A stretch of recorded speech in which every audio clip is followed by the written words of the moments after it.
Thought it was another good effort by Jarnell, finishing with a double-double again.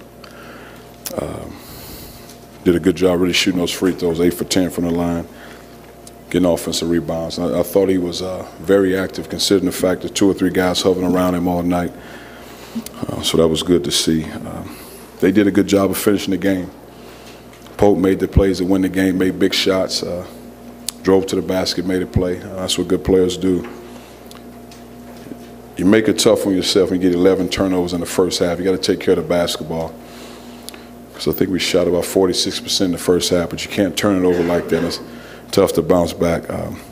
They did a great job of shooting 50% from the field. I think we got to the 8-minute mark in the second half. They might have scored 8 of 10, 8 of 12, somewhere around their baskets down the stretch of games. And you can't win many games like that. Coach, you talked about the turnovers. I know that was a point of emphasis coming out of the Arkansas game. You stressed that much in practice. You know that's the reason you're struggling with it, making all the more frustrating to see. Yeah, it's tough because you spend so much time working on it, being able to handle the double team. I thought Jarnell did a good job, and I think Kenny had a couple of turnovers in it. Guards having some unforced turnovers. It just, you spend too much time to turn the ball over in situations like that, but we got to keep working on it. And Georgia shot the eyes out of the three, and I know they're capable of that. This was well above beyond what they've done this year.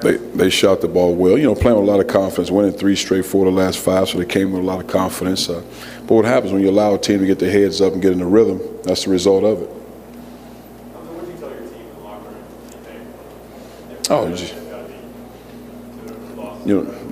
You got to have pride in what you're doing. Commitment and pride. That's the bottom line. Pride to represent Tennessee the right way and represent each other. So I think what it comes down to, especially late games, outside of turnovers in the first half, late games where you got to get key stops, every man has to do his part, and that's really more pride on the defensive side of the ball and what you do, especially not allowing their best player to beat you. And put that ball in somebody else's hand, let somebody else beat you, but don't allow the best player to beat you.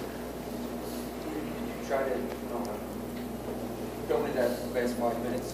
What was kind of the approach in terms of keeping the ball out of Caldwell first? Well, just really guarding them. It's one thing we identified him, but the whole thing is, I think he made a tough 3 by their bench when Josh was guarding. Shot clock was down.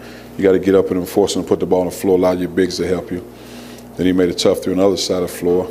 Then he drove to the lane and made a layup. You got to defend him because you got your bigs right there identifying him, but I don't think he should have been able to make the threes. You got to get up in them and force them because the game plan, force them into your guys for your help. That first half, just the 11 turnovers aside, it seemed like there were a lot of guys just not on the same page. Each guy's looking at each other and shaking their heads and stuff. Well, what happens when you turn the ball over, it's tough.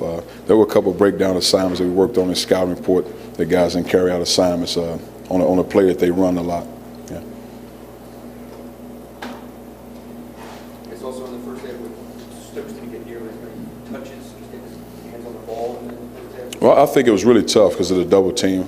And I think one of the things he did in the second half we talked about, just pound it and make quick moves. Regardless of double team, throw your body around, so to speak, and make aggressive, quick moves. And I thought he did a good job with that in the second half. But in the first half, guys were doubling, scraping, and I thought he was patient. Are your guards missing opportunities to give Jarnell the ball? I think, from my standpoint, from the bench, I think there are sometimes they don't get it to him quick enough because it's got to be a quick pass. Because what happens, I know in the second half, in Kenny Hall's case, his man was kind of hovering around Jarnell the whole time. So as a guard, it's one thing to say, okay, he's open. For me, from the sideline, they got to be able to feel it and make that pass. But, I think there's opportunities to get it, but it's got to be quick. Do you think they're worried about turning the ball over and they maybe be a little bit hesitant? I think so. You don't want to turn the ball over. I don't think they're afraid to pass. You don't want to turn the ball over, so you hesitate. Because, like I told Jarnell, sometimes when they get the ball into you, it might knock him off his post positioning to get a catch. That's part of it sometimes. But sometimes they got to be able to whip it in there to him. It's got to be a tough pass and a quick pass. You're disappointed in the way you defended both? Yes, without a doubt. I thought he did a solid job in the first half, but you got to accept the challenge. And I don't think we accept the challenge when he's able to make plays down the stretch of games. You got to try to keep the ball out of his hands, allow somebody else to beat you down the stretch.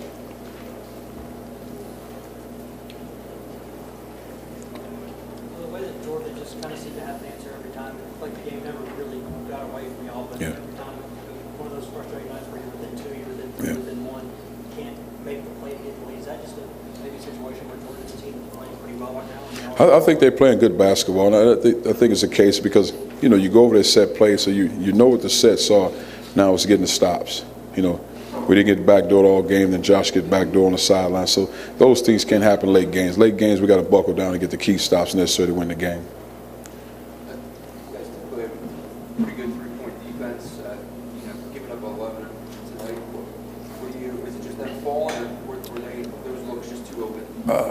I think some of them probably open. I think they made one or two. I know the first games made was off the glass, but I thought they had some. I thought we contested some. I thought more than anything they had some open looks. Yeah.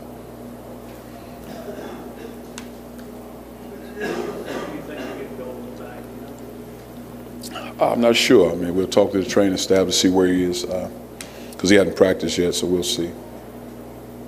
Coach, Armani Morton seems to do a lot of things, a lot of small things right.